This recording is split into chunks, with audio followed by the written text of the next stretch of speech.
मुलांनो, या अगोदर आपण वेगवेगळी ज्ञानेंद्रिय याची माहिती घेतली आहे। ज्ञानेंद्रिय म्हणजे आपल्याला ज्ञान मिळवण्यासाठी उपयोगी असलेले इंद्रिय। एकूण ज्ञानेंद्रिय 5 आहेत, जसे डोळे, नाक, कान, जिव्हा, त्वचा। डोळे हे बघण्यासाठी असतात, कान हे ऐकण्यासाठी असतात, नाक हे वास ओळखण्यासाठी असतात, जिव्हा ही चव ओळखण्यासाठी असते, तसेच त्वचा ही स्पर्श जाणवण्यासाठी असते।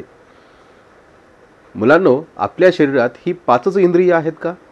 नाही, याबरोबर आपल्या शरीरात हृदय, फुफ्फुसे, आतडे, मेंदू अशी वेगवेगळी इंद्रिय आहेत। मग सांगा बरं, आपल्या शरीरासाठी हृदय काय कार्य करते? पूर्ण शरीराला रक्ताचा पुरवठा करण्याचं महत्त्वाचं काम हृदय करते। हे हृदय छातीच्या पोकळीत सुरक्षित असते। फुफ्फुसे ही श्वासोच्छवासासाठी उपयोगी असतात, ज्यामुळे ऑक्सिजन रक्तात मिसळते व कार्बन डायऑक्साईड हे शरीरातून बाहेर काढले जाते। हे सुद्धा छातीच्या पोकळीत सुरक्षित आहे।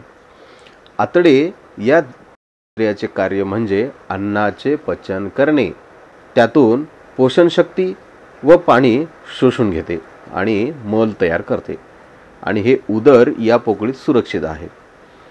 मेंदूचं काम मात्र खूप महत्त्वाचं आहे। मेंदू हा संपूर्ण शरीरावर नियंत्रण करतो। मेंदू हा आपल्या शरीरात कुठे आहे सांगा बरं? अगदी बरोबर, मेंदू कवटी या पोकळीमध्ये अतिशय सुरक्षित आहे।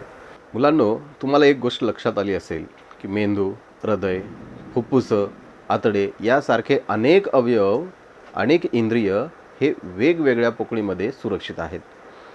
आपल्या शरीरातील सर्व भागाचे संरक्षण करण्यासाठी आपल्याला एक मानवी सांगाडा, एक संरक्षण कवच आहे। आपला मानवी सांगाडा हा हाडांनी बनलेला आहे। मुलांनो, तुम्ही खेळताना कधी पडलात का? खरंच पडलात? बापरे! जर वर खरचटलं असेल तर ठीक, ती जखम लवकर कमी होईल। खेळताना किंवा अपघाताने हाताचे किंवा पायाचे हाड मोडले, याला आपण अस्थिभंग असे म्हणतो। अस्थि म्हणजे हाड। अस्थि हा संस्कृत शब्द आहे, मराठीत यालाच हाड असे म्हणतात। अस्थिभंग म्हणजे हाड मोडणे, यालाच इंग्रजीमध्ये फ्रॅक्चर असं म्हणतो। मुलांनो, अस्थिभंग झालेल्या व्यक्तीला असह्य वेदना होत असतात। या वेदना सहन होत नाहीत, खूप वेदना होतात, आणि शरीराच्या ज्या भागाला अस्थिभंग झालेला आहे त्या ठिकाणी लगेच सूज येते, आणि सूज झालेल्या ठिकाणी खूप वेदना होतात। या चित्रात हाडाचे पाय मोडल्याने म्हणजेच अस्थिभंग झाल्याने मुलाला असह्य वेदना होत आहेत। मुलांनो, जर तुमच्या एखाद्या मित्राला अपघात झाला आणि त्याच्या पायाचे हाड मोडले तर काय कराल सांगा बरं? मुलांनो, अपघात झाल्यावर अस्थिभंग झालेल्या भागाची हालचाल होऊ देऊ नये। हालचाल झाल्यावर अस्थिभंग झालेल्या भागात असह्य वेदना होतात, त्यामुळे अस्थिभंग झालेला भाग हा स्थिर ठेवावा व वैद्यकीय उपचारासाठी दवाखान्यात घेऊन जावे। दवाखान्यात गेल्यानंतर ज्या भागाला सूज आली आहे त्या भागाची क्ष किरण प्रतिमा म्हणजेच एक्स-रे इमेज घेतात। मुलांनो, एक्स-रे इमेज अर्थात क्ष किरण प्रतिमा कशी असते हे तुम्ही बघितलीत का? या चित्रात दाखवल्याप्रमाणे क्ष किरण प्रतिमा असते। या क्ष किरण प्रतिमेचा शोध रॉन्टजेन यांनी लावला आहे। क्ष किरण हे काही वस्तूच्या आरपार जातात तर काही वस्तूच्या आरपार जाऊ शकत नाहीत। या चित्रात हाडातून आरपार जाऊ शकत नाहीत, पण ज्या ठिकाणी हाड तुटलेलं आहे तिथून मात्र ते आरपार जातात, किंवा असे भंग झालेले आहे त्या ठिकाणाहून ते आरपार जातात। चित्रात दाखवलेल्या क्ष किरण प्रतिमेमध्ये मोडलेले हाड दिसत आहे।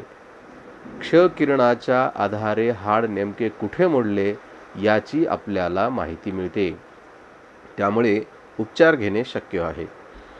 तुमच्या मित्राला उपचार दिल्यानंतर पायाची हालचाल होऊ नये म्हणून त्याच्या पायावर प्लास्टर करण्यात येते।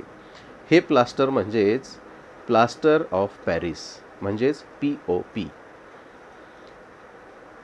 मुलांनो, आता मी काही प्रश्न विचारतो, त्याची उत्तरं तुम्ही मला द्यायची आहेत. चालेल ना? ठीक आहे. मेंदू कोणत्या पोकळीत आहे? अगदी बरोबर. मेंदू कवटी या पोकळीमध्ये आहे. आता पुढचा प्रश्न विचारतो. अस्थिभंग म्हणजे काय? अगदी बरोबर. अस्थिभंग म्हणजे हाड मोडणे होय.